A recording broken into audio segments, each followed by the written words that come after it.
হযরত উসমান রাদিয়াল্লাহু তাআলা হযরত আব্দুল্লাহ ইবনে মাসউদ রাদিয়াল্লাহু তাআলা বর্ণিত তিনি বলেন ক্বালা রাসূলুল্লাহ সাল্লাল্লাহু আলাইহি ওয়াসাল্লাম মান ক্বারা হারফান মিন কিতাবিল্লাহি ফালাহু বিহি হাসানাতুন ওয়াল হাসানাতু বি'আশরি আমসালিহা লা আকুলু আলিফ লাম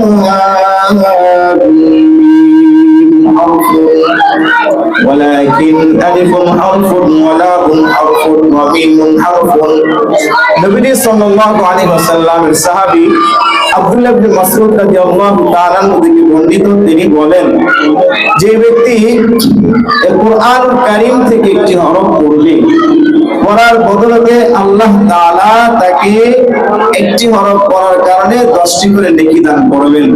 পরবর্তীতে বলতেছেন যে আলিফ লাম মিম এটা একটা হরফ না, এখানে ওয়ালাকিন আলিফুন হারফুন ওয়া লামুন হারফুন ওয়া মিমুন হারফুন। নবী সাল্লাল্লাহু আলাইহি ওয়াসাল্লাম বলেন আলিফ লাম মিম বলছেন, এখানে বলার সাথে সাথে আল্লাহ তাআলা আমাকে আপনাকে 30টি নেকি দান করতেছেন। সুবহানাল্লাহ। এই কে কথা বলবো না, সবাই চুপ, বড় ভাইরা একটু বসেন, আসেন এদিকে আসেন।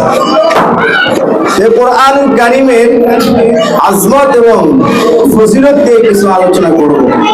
এই কোরআনুল কারীম শিক্ষা যারা দিচ্ছেন, সন্তানদেরকে শিক্ষা দিয়েছেন, শিক্ষা দিচ্ছেন, এদের ফজিলত আল্লাহ তাআলা কিরকম রেখেছেন এই বিষয় সম্পর্কেও আলোচনা হবে ইনশাআল্লাহ। তো এই কোরআন এমন একটা কিতাব, এমন একটা ঐশী গ্রন্থ, যে কিতাব যখন নবীজি সাল্লাল্লাহু আলাইহি ওয়াসাল্লাম তেলাওয়াত করতেন তখন কাফের মুশরিক ঈমানরা কিভাবে শুনতেন এই বিষয় সম্পর্কে আলোচনা হবে ইনশাআল্লাহ। আল্লাহর রাসূল সাল্লাল্লাহু আলাইহি ওয়াসাল্লাম কোরআন তেলাওয়াত করতেন, সারা রাত তেলাওয়াত করতেন। কাফের মুশরিক ঈমানরা তাদের একে অপরকে নিষেধ করে দিত যে এই কোরআন তেলাওয়াত শোনা যাবে না, কিন্তু কাফেরটা তারা কি করতেন, রাত্রি বেলায় গিয়ে আল্লাহর রাসূল সাল্লাল্লাহু আলাইহি ওয়াসাল্লামের তেলাওয়াত শুনতেন। সুবহানাল্লাহ বলে আমরা সকলে। আল্লাহর রাসূল নামাজে দাঁড়িয়ে তেলাওয়াত করতেন।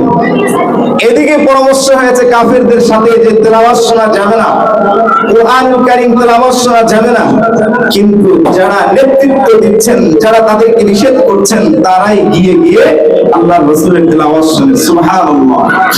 তো কে কে শুনতেছেন? আবু জাহেল, আবু সুফিয়ান, আরো শুনতেছেন কে?